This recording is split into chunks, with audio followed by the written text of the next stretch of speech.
Neil to kick us off. Thanks, Daniel. I'm Neil Hayden. I'm a loyal OHA member, and if you're on tonight and want to take inspiration from the little bit that's on the slide in front of you right now and become a member of OHA, we'd love to have you join us. So tonight, a nice discussion about Oakland baseball, and no one better than Paul Brekke-Miesner, who has graced us with conversation before. Tonight it'll be specific to baseball. So Paul, for those of you that don't know, has been a champion of the sports in our town, the town, since the 1960s. He was a sports writer and for several publications, and capped it off with a great book, Home Field Advantage, Oakland, the city that changed the face of sports. It is out of print, but it is available if you poke around on Amazon, and we all hope that Paul will bring it back into print at some point. Paul, in addition to his writing and his insights about sports in general, has done a lot of presenting over the years, including, you may have heard him on the East Bay Yesterday podcast just a couple of weeks back. And amongst the many places that he has presented is also with the Baseball Hall of Fame in Cooperstown. So a very skilled discussion leader for us tonight. Paul, I'm going to kick it off with sort of what you and I have been referring to as the elephant in the room. And that is the Oakland A's. Will they come, or will they stay, or will they go? As I said at the beginning, tonight's discussion, of course, is a much broader discussion of the legacy of Oakland baseball in total, and in all the different influences and famous players and many things that we'll get to. But of course, everybody's thinking about the A's right now. And maybe a good way to kick it off would be to get your thoughts on, just what's going on with them and how significant that is really about where do the A's rank in sort of the whole legacy of Oakland baseball? Well, thanks, Neil. It's good to be with OHA again tonight. That's a good question.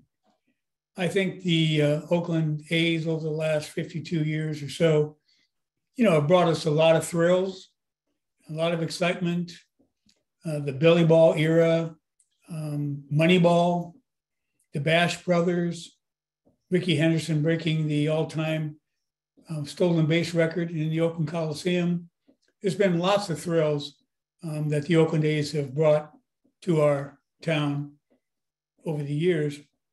But I think what's really cool about Oakland's baseball legacy is that it's really a standalone, and it's really about all the homegrown talent that came out of our schools and off our playgrounds and went on to major league stardom. So I think while the Oakland A's have certainly brought us a lot of excitement over the years, I think that Oakland's baseball legacy can stand up to pretty much any city in America, regardless of size.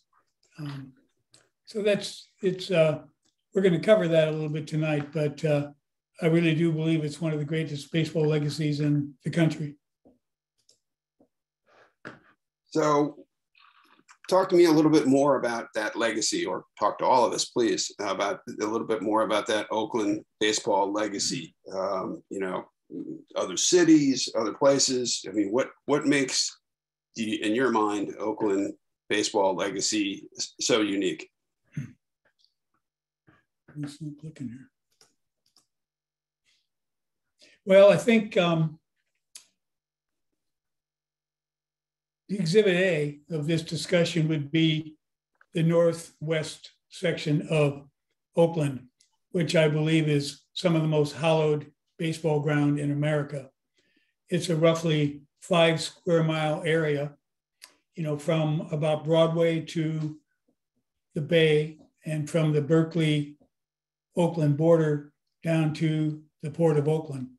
And that small area has produced over 72 Major League Baseball players over the last 125 years or so.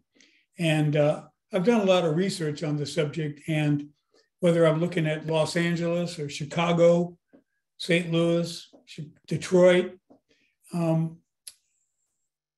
I can't find any comparable size in a city that has produced that many baseball players. So it's a pretty amazing number of major leaguers. The schools in that northwest section of Oakland, as you can see on the screen, is University High School, McClymonds, Oakland High when it was located at 12th and Jefferson near downtown Oakland, Oakland Tech High, and St. Mary's High School and College. The main schools that produced those numbers were St. Mary's with 30 major leaguers, Oakland Tech with 22, and McClymonds with 13.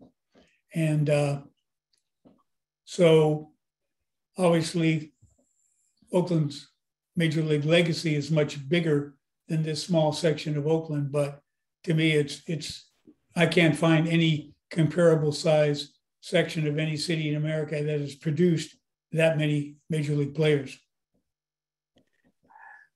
If I can get you to take just a quick aside, I recognize some of the schools here, some of the names I don't recognize. So which of these schools are still there? Do you have an idea of the buildings? Well, two of the buildings are original and still standing. University High, which became later Oakland City College, and then Merritt, and now is North Oakland Senior Center and part of a research facility for Oakland's Children's Hospital. All the other schools are either torn down. The old Oakland High and St. Mary's High School and College are gone.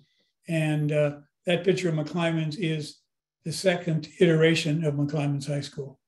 So we still have two buildings original to Oakland. Got it. Well, it gives us, so you over 70 major league players out of this one part of Oakland, but out of Oakland as a whole, maybe a way to sort of give us some focus would be to this legacy is name some names here for us. What would be a good starting nine out of this group? Interesting. Just wanted to mention that Oakland as a whole has produced about 112 major league players over the last 125 years. Wow. Starting lineup, a lot of competition for the all Oakland team. I would start with catcher Ernie Lombardi, who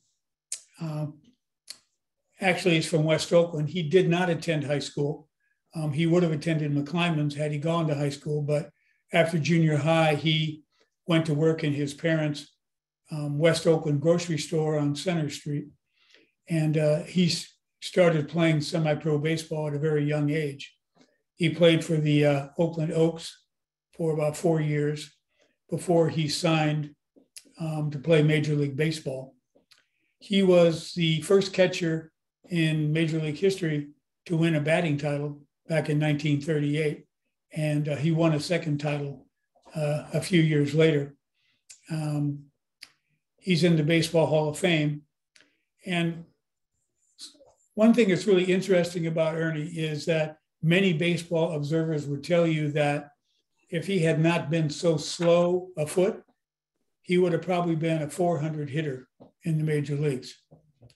But a really great ball player, great hitter.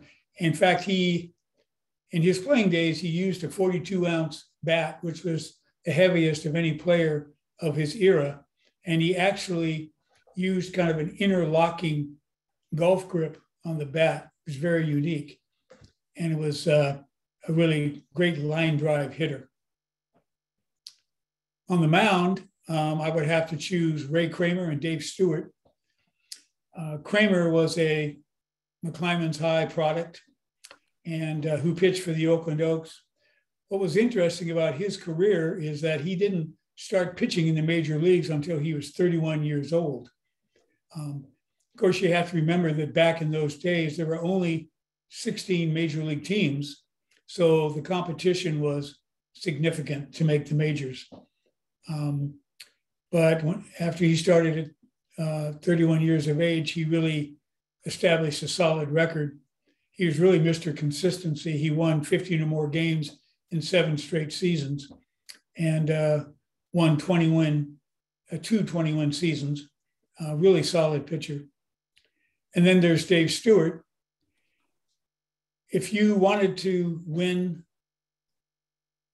a game of significant importance in Oakland, you would hand the ball to David Stewart. He was Mr. Clutch. He pitched a no-hitter in his career, and he was the 1989 World Series MVP when the A's swept the Giants in the Earthquake Series. And he was the last pitcher with 4 consecutive 21 seasons. He came out of St. Elizabeth High School. At first base, Paul, can I pause you for just a second? You Sure. brought up the Oakland Oaks a couple times already, and just for folks who may not know, they can you just give us a snapshot of the Oakland Oaks? Yeah, actually, I will do that in a little bit. Okay, But no problem. Suffice it to say that many of the ball players that I'll be mentioning tonight first played for the Oakland Oaks before they went on to a major league career. So Ferris Fane was a Roosevelt High School product. Roosevelt High was in East Oakland. It is now Roosevelt Middle School. The original building is still standing right above San Antonio Park in East Oakland. And Ferris was a slick fielding first baseman and a 2-time American League batting champion in 1951 and 1952. And career batting average of .290 over 9 years. I could have selected Willie Stargell, Hall of Famer, for the position, because Willie was raised partially in East Oakland as a youth, but also in Alameda, and went on to graduate from Encinal High School on the island. So I've allowed Alameda to have Willie tonight for this presentation because we had Ferris Fane, who was a very accomplished ball player. Second base was Joe Morgan, considered by many baseball observers as the best overall second baseman in baseball history.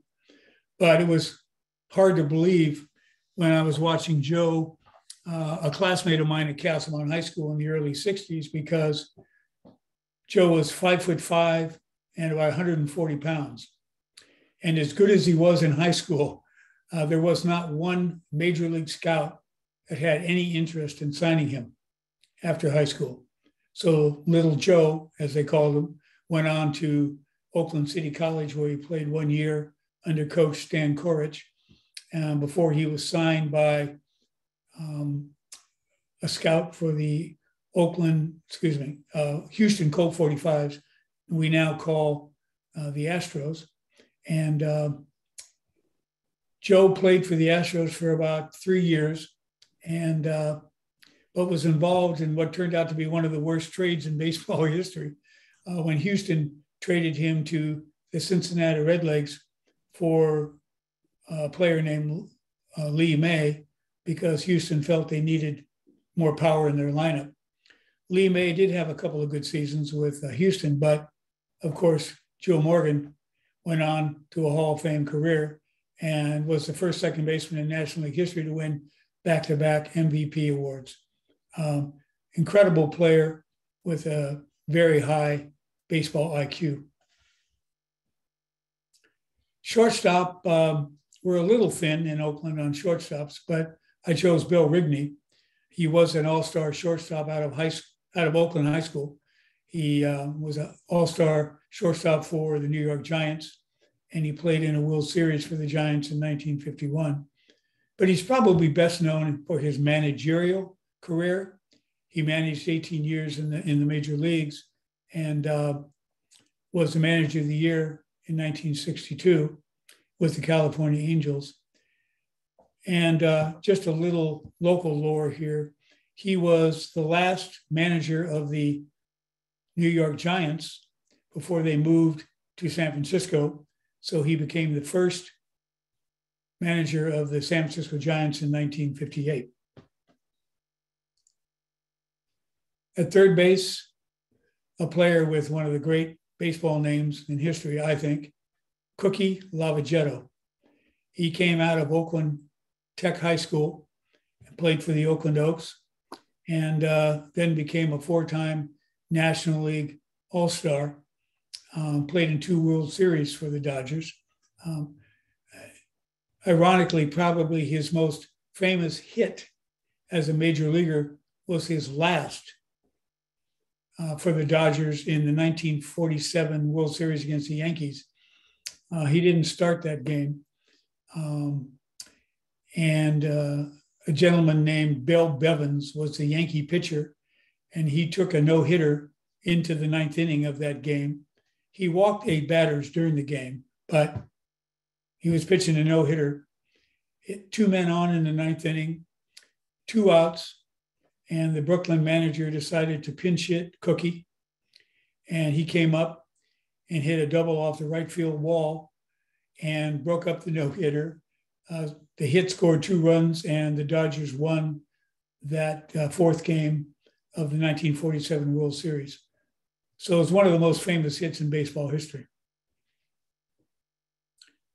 Left field was an easy choice, the great Rickey Henderson, who came out of Oakland Tech High School, and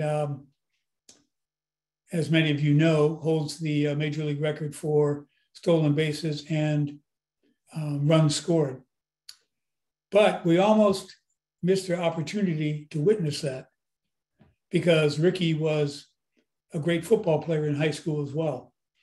He had 32 scholarship offers from major universities all across America. And he was really perplexed about what sport to choose, football or baseball. So he left it up to his mother to decide. And thankfully, she chose baseball, and because she felt Rickey's body would last longer in baseball than it would football. And so we were able to see one of the greatest, perhaps 25 players in Major League history. Center field, Curt Flood. Somewhat difficult choice because a personal friend of his and teammate, Vader Pinson, also from Oakland and McClymonds High School, had a stellar major league career as well. But I chose Curt because he was such a great defensive outfielder.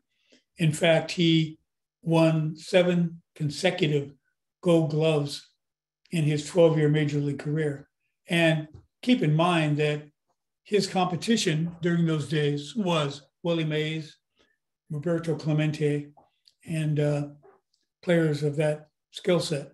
So he was a great, great defensive outfielder, as well as he hit 306 times. But of course, he's best known for challenging Major League's reserve clause. Keep in mind that back in those days, when a team drafted you and signed you, they literally owned you. And you had no bargaining power as far as salary or what team you'd play for. So when Curt was 31 years old, the St. Louis Cardinals decided to trade him to the Philadelphia Phillies. And Curt refused that trade and then sued Major League Baseball and its reserve clause. And that case went all the way to the United States Supreme Court, and Curt lost that case on a 5-3 vote.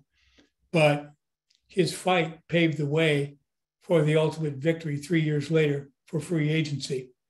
So every Major League Baseball player with a fat contract and the freedom to move, as they do today, owe a vote of gratitude to Curt Flood for his lonely fight.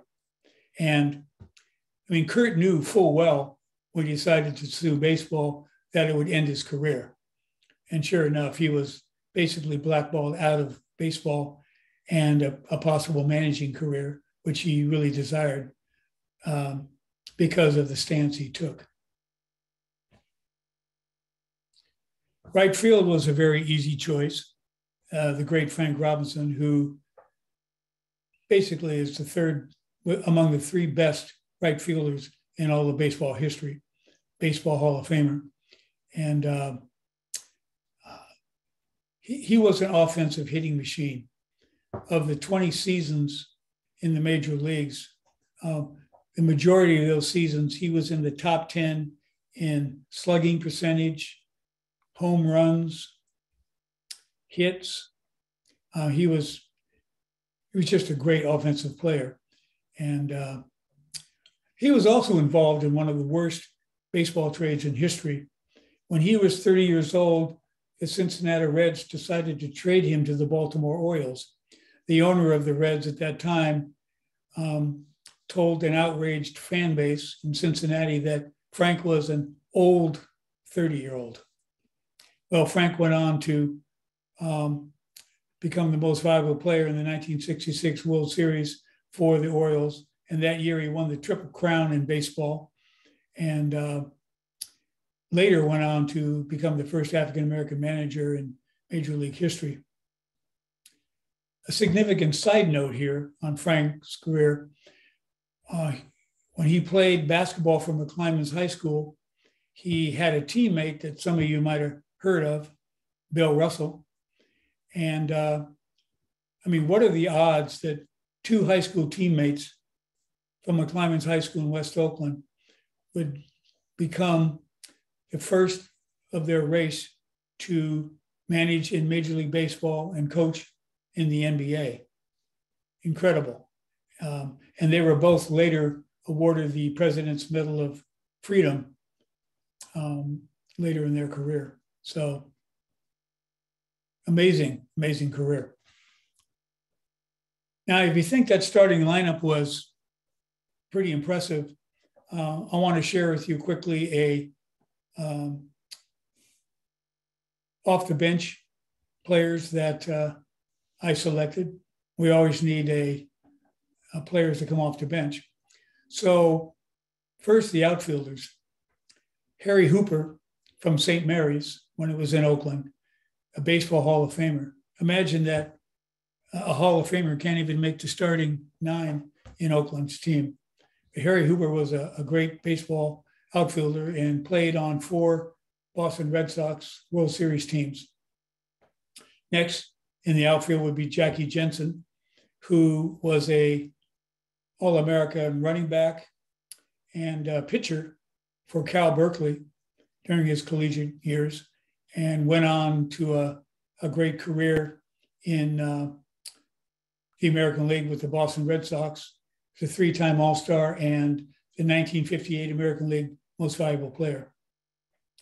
Next, Vader Pinson, who I mentioned previously, who was a 4-time All-Star with the Cincinnati Reds, hit 300 4 times in his career. And he played alongside Frank Robinson in the Cincinnati outfield for 9 seasons.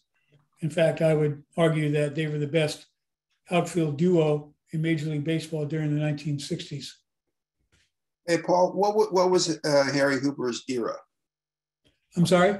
What was the era for Harry Hooper? 1920s. Okay. Teens, 1920s. Okay. Next in the outfield would be George Van Halterman. Never played high school baseball in Oakland, but had a lifetime batting average of .316 over 17 seasons. A guy who, based on his stats, and I'll talk about that a little later, should be in the Hall of Fame. And next, Taylor Douthit. He was a player for Oakland Tech, is in the Cal Hall of Fame as both a basketball and a baseball player. And he holds the distinction of holding the record for the most putouts in a season by a major league outfielder. That's got to be up there as far as baseball names too. Taylor Douthit. That's pretty Douthit. Yeah, interesting name. Infielders would include Bip Roberts, a Skyline High graduate. He hit over 300 for 6 seasons in the majors and had a lifetime batting average of .294.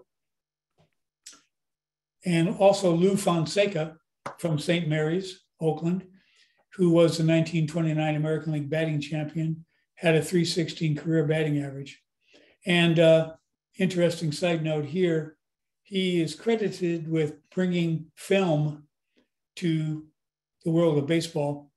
When he was a player, he was chosen to play a baseball player in the movie Slide, Kelly Slide in Hollywood, and he became fascinated with film. So when he was a major league manager later in his career, he used film to evaluate players. And then when his managerial career was over, he started filming All-Star games and World Series and took those on the road, all over the world to really, take Major League Baseball to all these different countries of the world and popularize the game. Pitchers would be Jim Tobin out of Roosevelt High School in East Oakland. Had a curious career. Was a solid pitcher. And then starting in 1944, midway in his baseball career, he developed a knuckleball and went on to throw two no-hitters.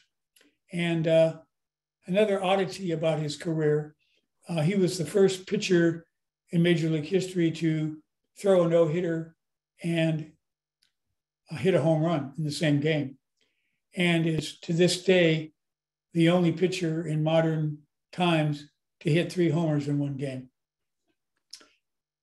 Another pitcher out of the bullpen would be Rudy May, who was a classmate and teammate of mine at Castleton High School in the early 60s, and had a real solid career over 16 seasons with a .346 earned run average. So that's my starting lineup. That's pretty impressive. Just a quick question about Jim Tobin. Here's a guy that was so successful in so many ways, but I see that he's got a losing record over his career. Yeah. And that is that just in that era, they threw so many more complete games that if they didn't get offense. That's an excellent point. When you look at the stats of the pitchers going back to the 60s, even the 1970s, let alone the 20s, 30s, and 40s, pitchers were expected to pitch 9 innings, come hell or high water. So, yeah, it was a much different era for pitchers back then. They weren't throwing 5 innings like so many pitchers do these days. All right, so we've seen a few of these famous names and been introduced to some people that we should know about in baseball, and we know that so much came out of such a small space in Oakland. What's your thinking about why Oakland, for a city of its size, has produced this many great ball players and has such a legacy with baseball? Yeah, it's a very interesting story, and in my book, I really attempted to really dig deep into answering that question, why Oakland? First, of course, was weather. Oakland is reputed to have the best weather in the country with a mean temperature of about 58 degrees, which meant that, in Oakland, we played baseball in the spring, in the summer leagues, and there were winter leagues as well. So you could play all year round. And of course, the more you play, the better you get.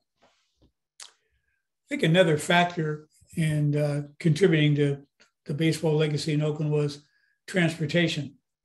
The Transcontinental Railroad was built in 1869 and united our country, really. Prior to the completion of the railroad, it would take you roughly 4 months to cross the country by land or circumvent it by boat. And with the completion of the Transcontinental Railroad, had cut that to 7 weeks and really brought our country together. And there were, of course, a lot of locales on the West Coast that wanted to be the western terminus of the Transcontinental Railroad because people understood that it would bring industry, jobs, wealth, recognition, and by hook or by crook, and that's a whole nother story, Oakland was designated as the western terminus of the Transcontinental Railroad. And with that designation, rapidly became a major industrial center for the Western United States and really put Oakland on the map. Also, I would mention that as far as transportation is concerned, a lot of the athletes that I interviewed for my book mentioned the red trains that crisscrossed Oakland in a bygone era, where you could jump on a streetcar for a nickel and you could get anywhere in the city rapidly to find a pickup game of baseball or basketball, what have you. So transportation was a real key to, I think, Oakland's baseball legacy. Another factor, of course, would be World War II. The Bay Area rapidly became a center of the war industry, and shipbuilding, our railroad, steel foundries, canneries. Oakland was a real industrial center for the war. And in the early years of the war, 1942, 1943, over 500,000 people flocked to Oakland and the Bay Area to seek those jobs in the war industry. And of course, the prodigies of those arrivals during the war really added significantly to Oakland's, sports heritage. And our park system. So many of the athletes that I interviewed for my book really singled out the great park system in Oakland, and the great playing fields that they were able to use in Oakland during their youth. The park system development in Oakland goes back to 1907 when Mayor Frank Mott, who was an advocate of the City Beautiful movement that was sweeping the country at the time, decided to put an $8 million bond measure on the ballot, and which was a hell of a lot of money back then. And Oakland voters passed it. So Mayor Mott used some of that money to build a great park system, starting with Bushrod Park in around 1907-08, Bayview Park, which is now called Raimondi, Defirmary, Lakeside Park. And that really started a major movement in Oakland over the decades that by 1970 or so, we had about 112 parks and recreational facilities throughout Oakland. And those parks included swimming pools, tennis courts, baseball diamonds, basketball courts, recreation centers. Oakland rapidly became known as a city of beautiful parks. And Mayor Mott didn't stop with developing a park system. He decided to push for a partnership with the Oakland Unified School District, whereby the city would hire male and female playground directors to staff after-school programs on every elementary school across the city of Oakland. And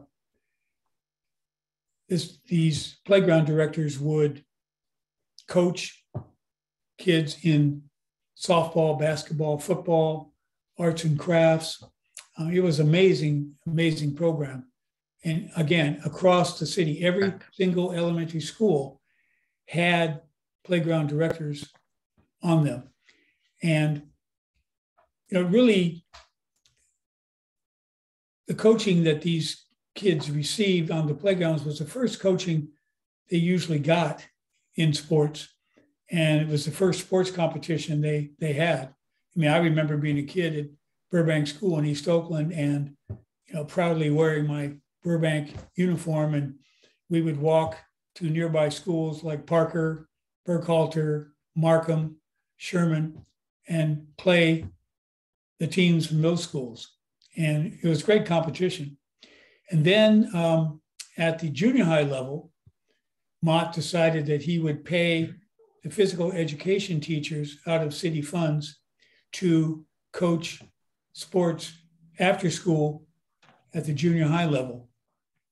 And then from junior high, we would graduate to high school, and there was the Oakland Athletic League waiting for us. It was, for me, it was kind of like a minor league baseball system. These different school tiers. The elementary schools would be your class A, level A baseball. Junior high was double A. The Oakland Athletic League in high school was your triple A. And once you graduate from high school, you could go on and play in college, or if you were good enough, sign a major league contract. So it was really a great system. And so many of the athletes I interviewed really spoke highly of the parks and the recreation and the coaching they got in these schools. And we had some great coaches in the OAL, for example. And what I found in my research is that the vast majority of coaches in the Oakland Athletic League over the years were athletes themselves as youth in the OAL. And they went on to college, got their degrees, and came back and coached. So there was a real knowledge, a real sense of place that these coaches had working with these kids. And I remember when I interviewed Joe Morgan, he explained to me that he was shocked when he got to the minor leagues and realized how much better prepared he was at that level than the players he was competing against. And a lot of other players that, had the same thing to say. They really had a home field advantage coming from Oakland and having the facilities and the coaching that they got here. So I wanted to mention, did you have a question, Neil? No, I think I was going in the same direction, which is, okay. You mentioned the Oakland Athletic League. I assume that ran in parallel with whatever the high school programs were, right? So the high schools were playing, but if you wanted to play extra ball, in addition to what was happening for you in high school, or if you were not playing on the high school team, you could play in the OAL, correct? Correct. And you had, of course, the summer leagues too. You had the Oakland Police League, you had the Young America Baseball Program, Babe Ruth, Connie Mack, American Legion. And so if you were good enough, you had that additional level to play and hone your skills. Yep. So there was, you couldn't drive by a park or a playground in Oakland back in the early days, all the way up through the 70s, and not find a packed playground and ball fields. You don't see that today, unfortunately. But back then, they were just full of activities, after school and all summer long. Yep. So I wanted to mention something you brought up earlier, Neil, the Pacific Coast League, because, we had this locally as well. The Pacific Coast League started in 1903, and we had, for example, the Oakland Oaks here in the town from 1903 to 1955.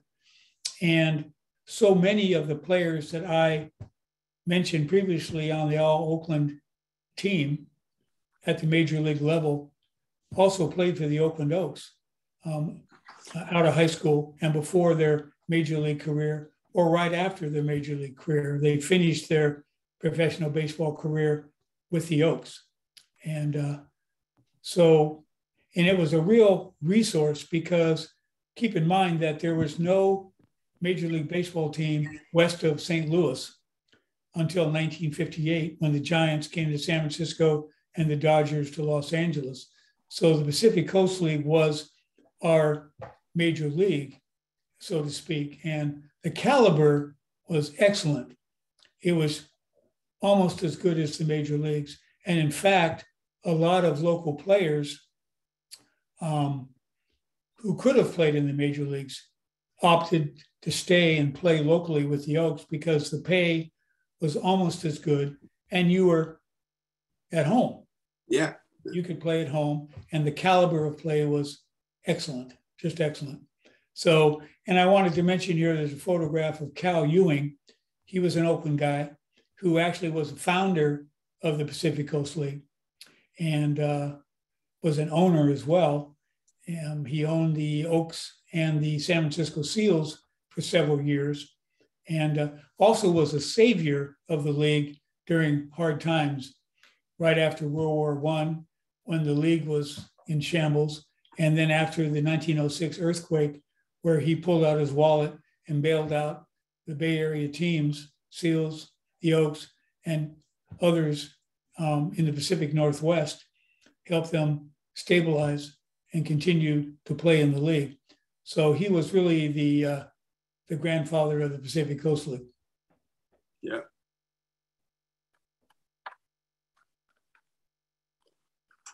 All right. So we talked about great players. We talked about why the legacy happened here. Why Oakland.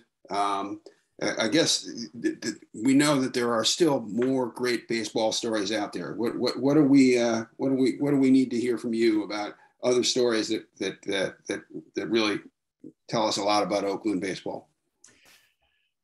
Well, there are so many stories, and when you write a book like I did, the feedback you get is amazing.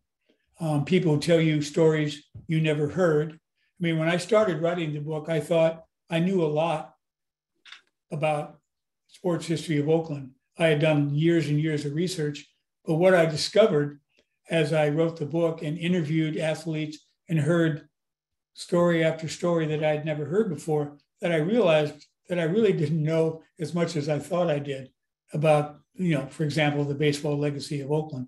So there are a few stories that come to mind that I think a lot of Oaklanders I've discovered have never heard about. For example, that St. Mary's High School and College was located in Oakland. And it was here for almost 40 years and had an incredible sports legacy. In fact, I would say that Oakland was first recognized as a great baseball town because of the exploits of baseball players from St. Mary's High School and College. As I mentioned earlier, it produced 30 Major League Baseball players when it existed in Oakland from 1989 to 1928. And just an amazing legacy that we don't have time to talk about in depth tonight. But the old brick pile located at 30th and Broadway produced some incredible legacies.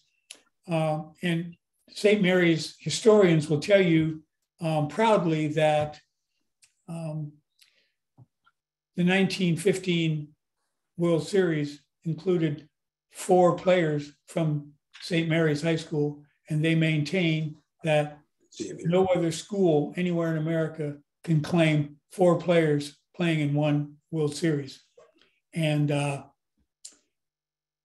I've done some research and I've found nothing to counter that argument. So St. Mary's is really an incredible saga. Another story that a lot of people don't know about is what I call the almost greatest outfield. This story starts back in the early 1950s, and a West Coast baseball scout named Bobby Matic for the Cincinnati Reds.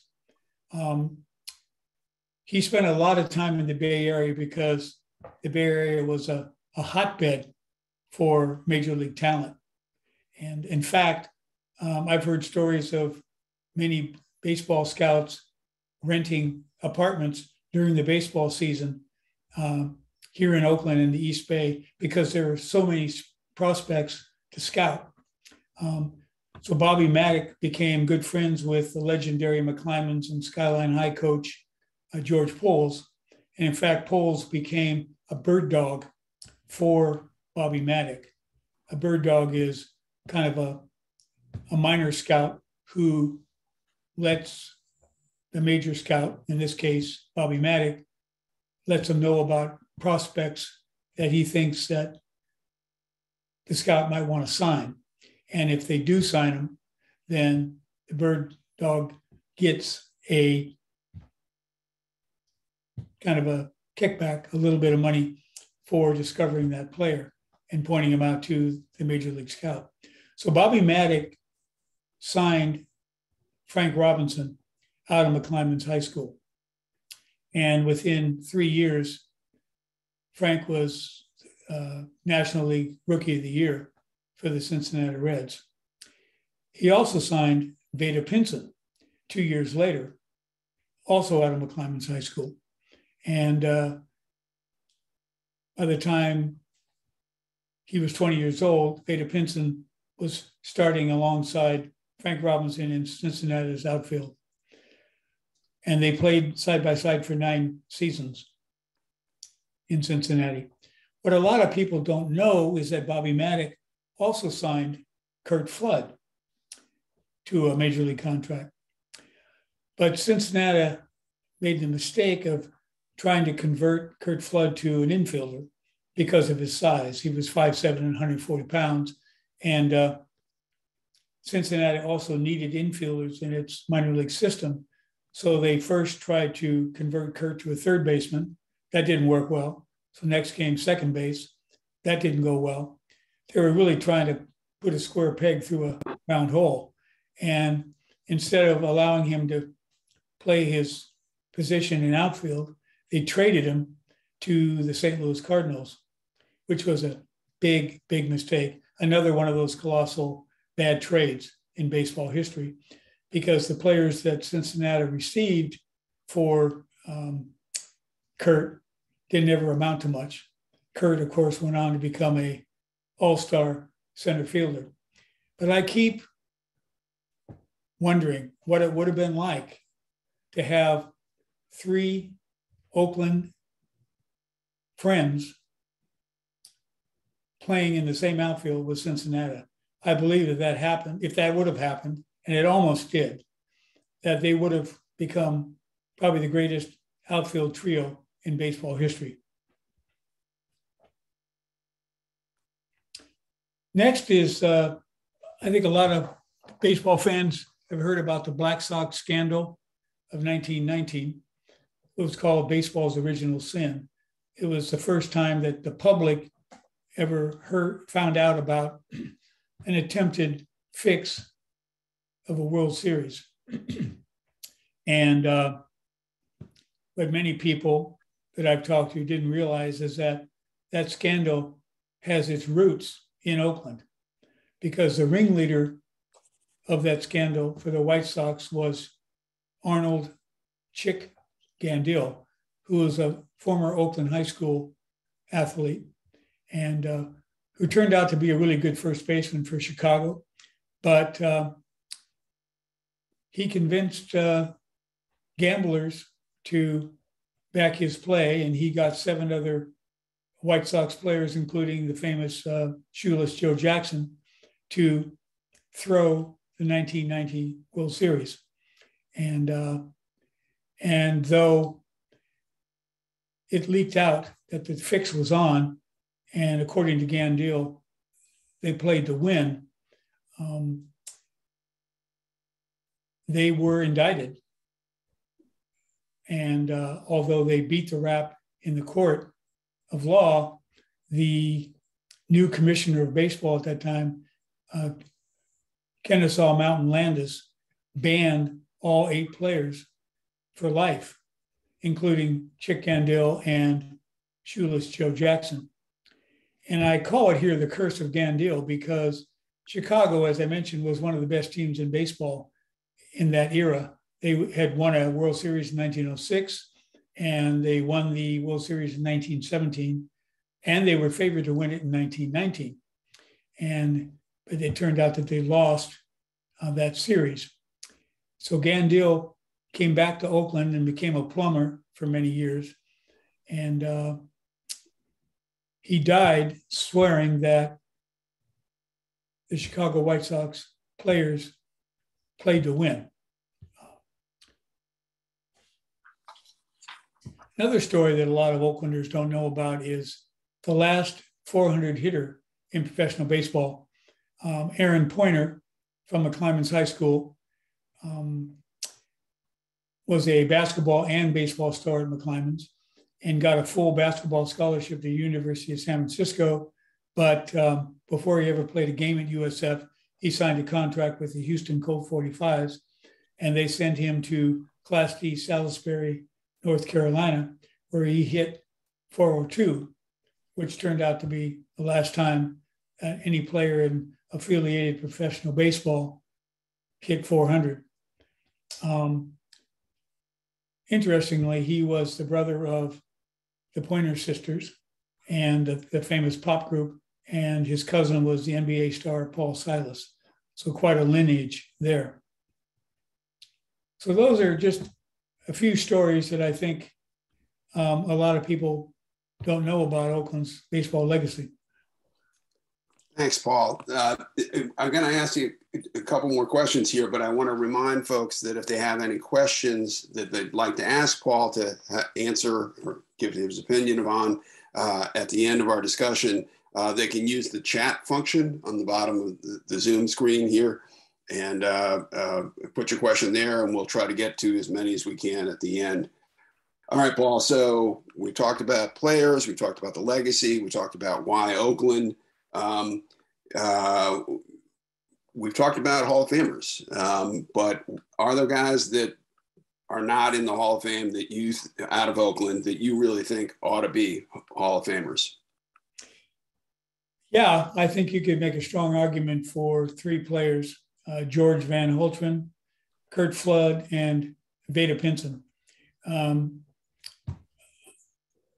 Curt Flood, of course, given his defensive prowess and his great seasons and World Series career with St. Louis, when you look at his statistics and also what he did for baseball players, and by pursuing for free agency, I think he's an easy vote.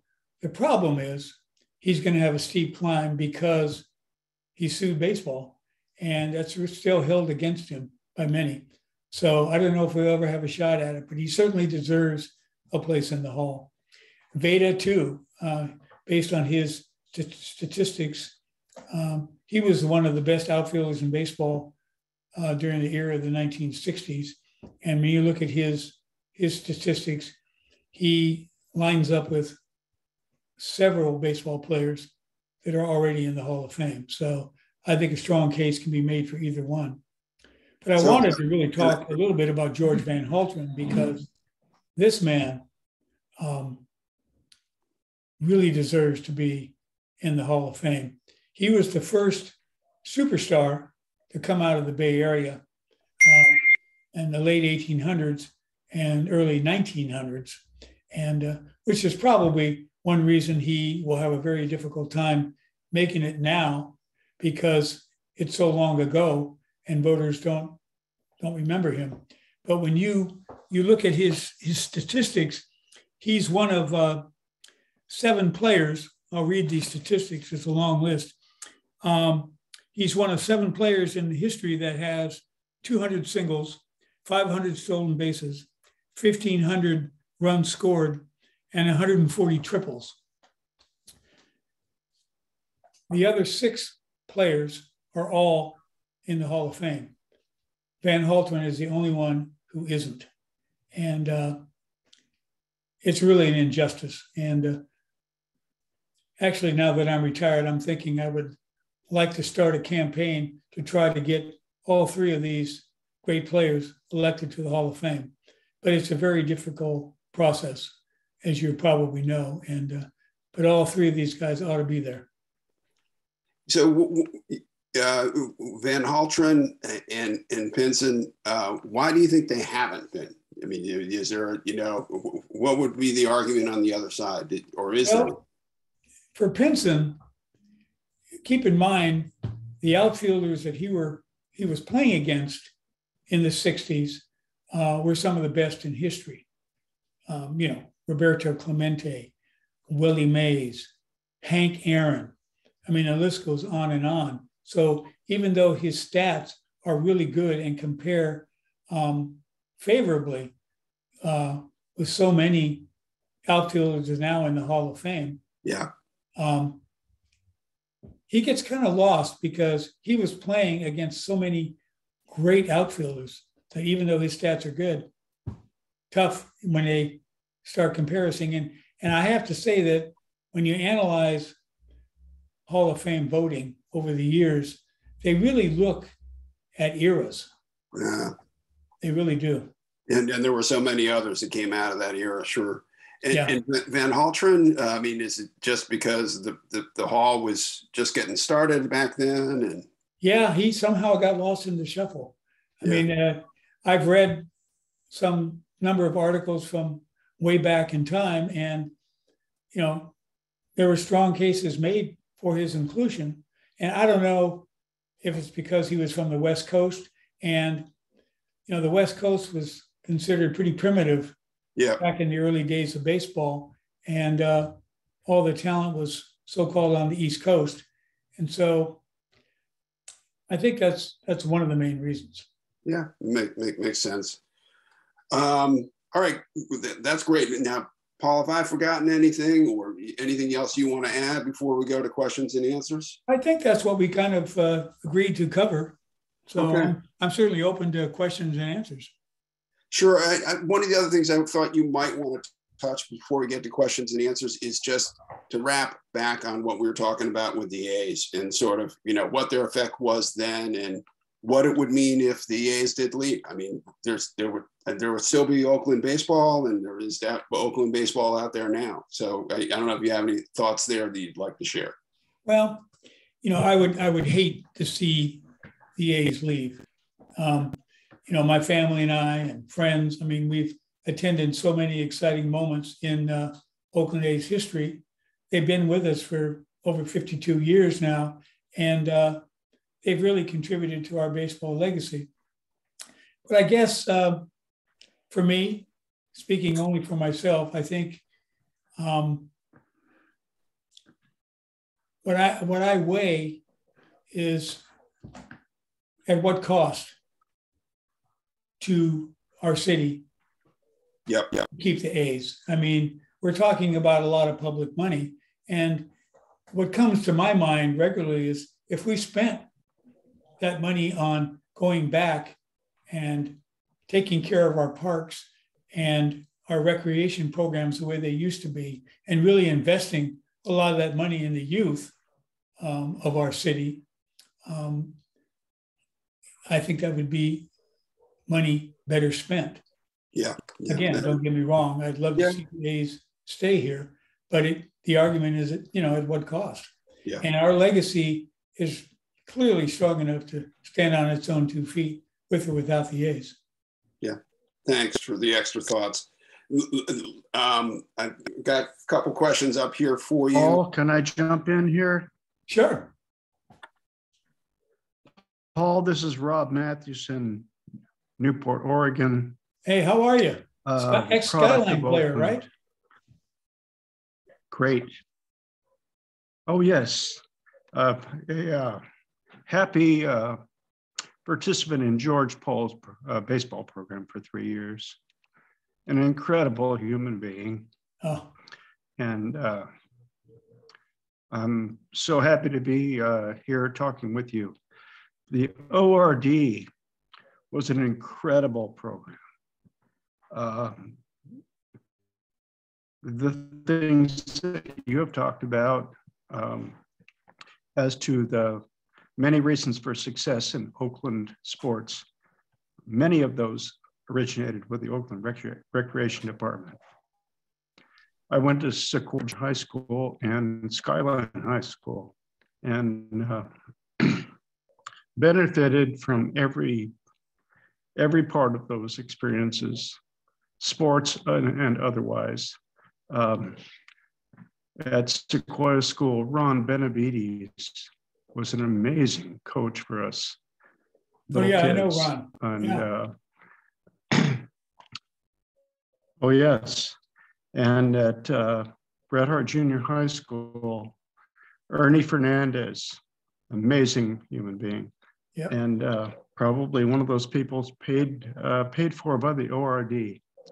Anyway, long story short, many benefits from those programs. Went on, and I went on to played college baseball, and have coached in high school here in Newport, Oregon, and just really have a lot of roots in Oakland sports, and proud to be among you. That's all I have to say. Great. Thanks for your comments. Yeah, the Oakland Recreation Department in its heyday was incredible. A credible system. So, Paul, we got questions from all sorts of different perspectives here.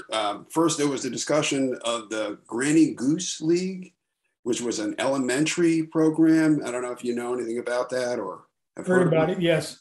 Okay.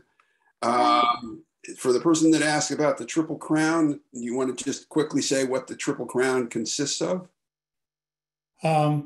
Slugging percentage, hits, home runs, batting average. Yep. Batting average, home runs, and slugging percentage. Yep. Got it. There's someone talking about a person that I don't know, but maybe you do. A family with a player, I guess, that came out named Sam Berkovich, Bercovich. I don't know if you know anything about them or. Oh, I do. Yeah. It's hard to imagine Oakland's baseball legacy without the Berkovich family. They sponsored a lot of Babe Ruth teams and American Legion teams. And when I interviewed Sam Berkovich not long before he passed, he gave me the all Berkovich baseball team from over the years. Yeah. And it was almost identical to the starting nine that I put on the screen and the bench players. Yep. So many of them played for Berkovich teams over the years. And the Berkovich, they ran a furniture store in Oakland. Right. In fact, interesting side story is that if you're in the furniture business, it makes a lot of sense to open up your furniture store on the day of the 1906 earthquake, which is what happened. Wow. And, kind of ironic. Yeah, that's a great one. History.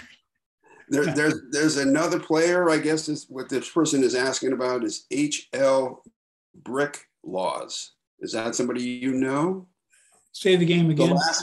The last name is L-A-W-S. And the first name is H.L. And then I guess his nickname was Brick. Oh, Brick Muller. Brick Muller. Maybe that's what it is. I don't know. M-U-L-L-E-R. Yeah, Brick Muller was an Oakland Tech graduate.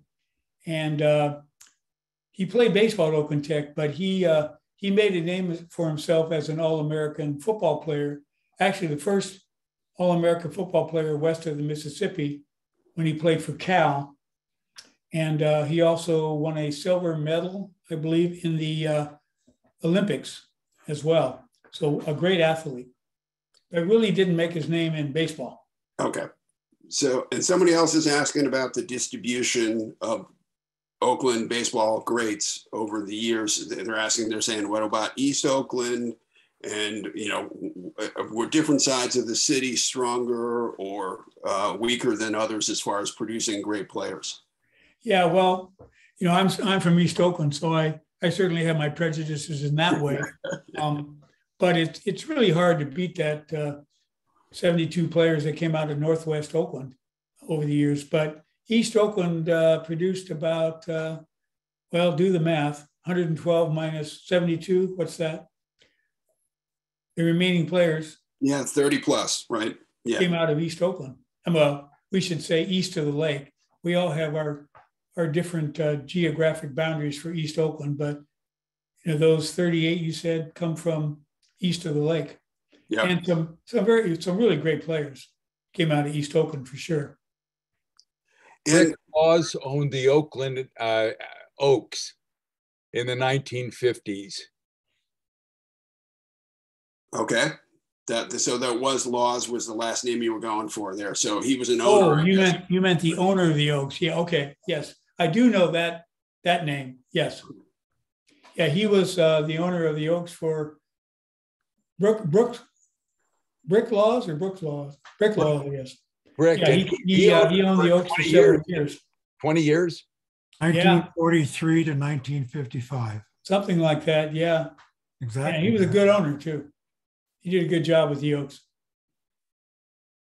So another question that came across is players, the Oakland great players that are buried in Oakland.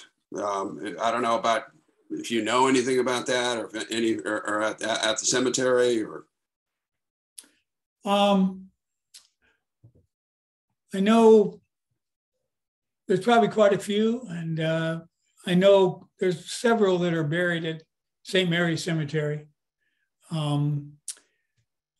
Actually, one of the first African-American stars in Oakland baseball history is buried at the Evergreen Cemetery in East Oakland, my old neighborhood, where the old Chevrolet plant used to exist before the Eastmont Mall came into existence. But I'm certain there's a lot. I certainly don't know the answer to that, though. Okay. And I probably should have mentioned it in my discussion too, that probably my starting nine in baseball from Oakland might have looked a lot different if there hadn't have been racism in baseball over the years. Almost the entire, most of the 20th century, if you were a person of color, you weren't allowed to play in Major League Baseball or for the Oakland Oaks for that matter. But there were a lot of African-American teams, Chinese and Japanese teams. Yeah, that was another question we got here, was just about Negro leagues and whether the black players through that era there were teams out here, right? I think there were the Oakland Larks and there were a couple others, right? Yeah. When Jackie Robinson broke the color barrier in 1946 and 47, a lot of people considered that a monumental moment in baseball history, and it was indeed. But it didn't loosen things up that much. It wasn't until really the mid to late 1950s where you really saw a fair number of African American and Hispanic and players playing Major League Baseball. Yeah. And in fact, I was wanted to mention too that Jackie Robinson gets credit for breaking the color barrier in baseball, and well, he should, for what he went through. But actually, the first African American to play professional baseball in the modern era was a gentleman named Jimmy Claxton, who pitched for the Oakland Oaks in 1916. And people thought he was Native American. He was represented as Native American. And so he pitched 2 games for the Oakland Oaks. And when it was discovered that he was part African American, they got rid of him. The Oaks got rid of him right away. But as fate would have it, the Z-Nut baseball card company came around to the Pacific Coast League camps, and a photo was taken of Jimmy Claxton. So he became the first African American to appear on an American baseball card. And if I'm not mistaken, that's in your book, isn't it? Yes, it is.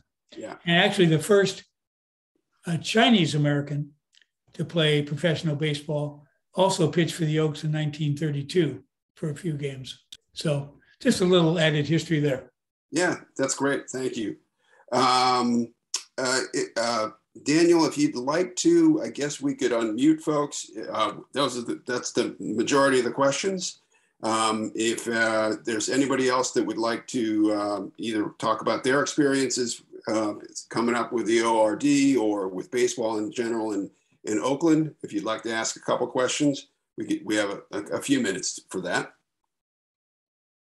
Hello, this is David Wofford, if I may. Sure. Again, earlier, co-chair of the Rotary Nature Center Friends at Lake Merritt. And want to thank you, Paul, for the wonderful presentation in history.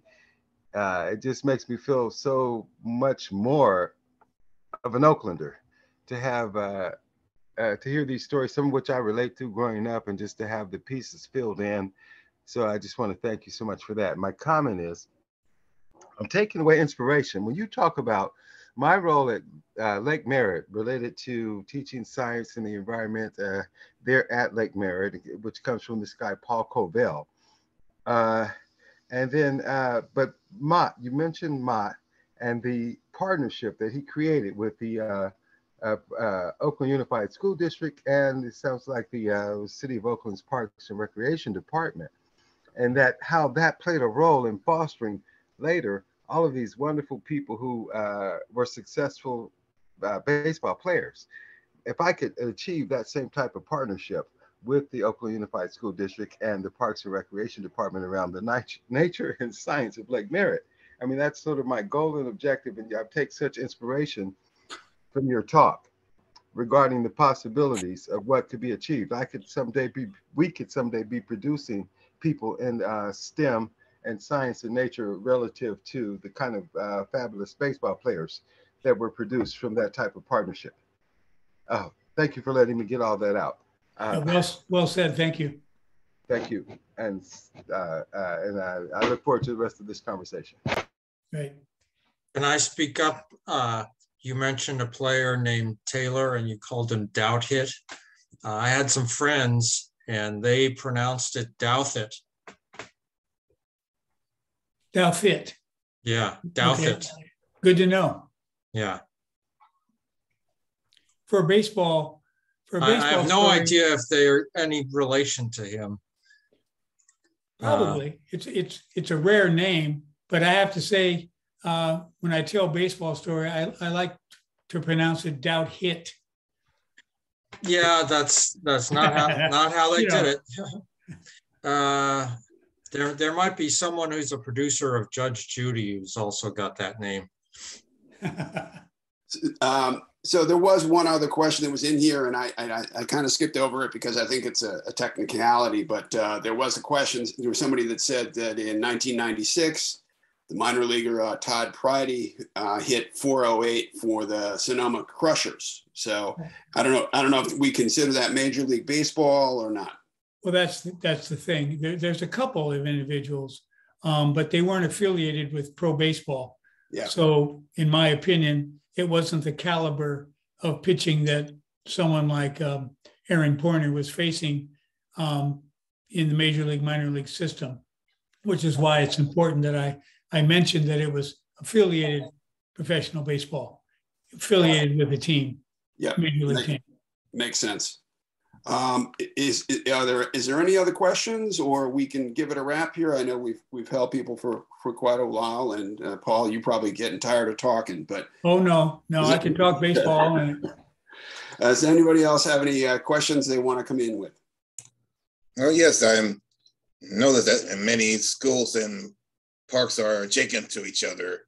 There are, in many cases, the schools and the parks are adjacent to each other. And would that be a side effect of sorts of the relations between the recreation department and the schools? I would say yes. Hard to believe now, but once upon a time, the city of Oakland and the Oakland Unified School District had a very good working relationship. It's been rather rocky over the years, but there's so much potential to recreate some of the programs that used to exist or create new ones.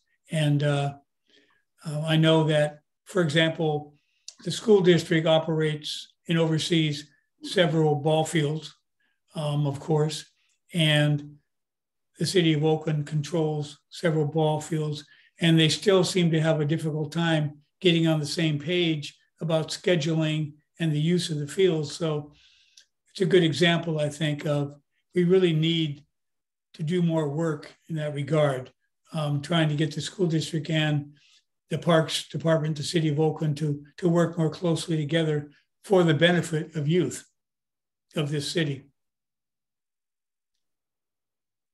I had a question about the Pacific Coast League, which I sort of perceive as being more of a league for the San Francisco Seals. And yet clearly Oakland had some of the greater baseball players. So why is this the case? Or I just don't have enough information about the success of Oakland raised talent in the Pacific Coast League. Well, the Pacific Coast League had teams in Seattle, Portland,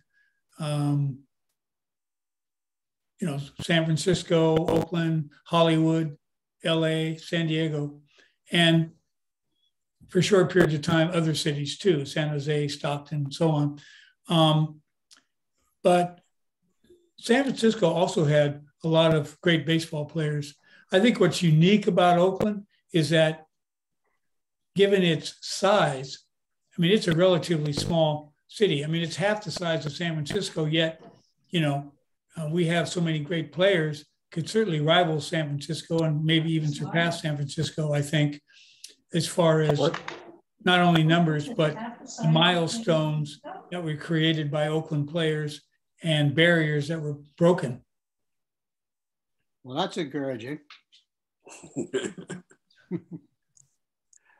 Any other questions for Paul? Or I'll go once. Paul, I want to thank you very much for your time and for so much that you gave to us. There was one last thing about Pumpsy Green. Yeah. I don't know if that's a name you want to send us off with, telling us a little bit about. Yeah, Pumpsy was from El Cerrito and from the East Bay. And he was the first African-American player to grace the lineup of the Boston Red Sox. Boston was the last team in Major League Baseball to integrate.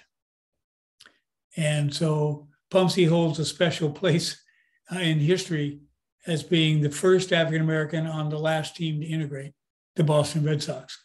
Wow. All right. Thank you. And thanks to all that joined. Again, this has been recorded. You will receive a link in an email in a week or so. So if you want to rebroadcast it, you can do it at that time. But thanks again so much, Paul, for your evening and for your great baseball knowledge sharing. Well, thank you for the opportunity. And I appreciate everybody for listening.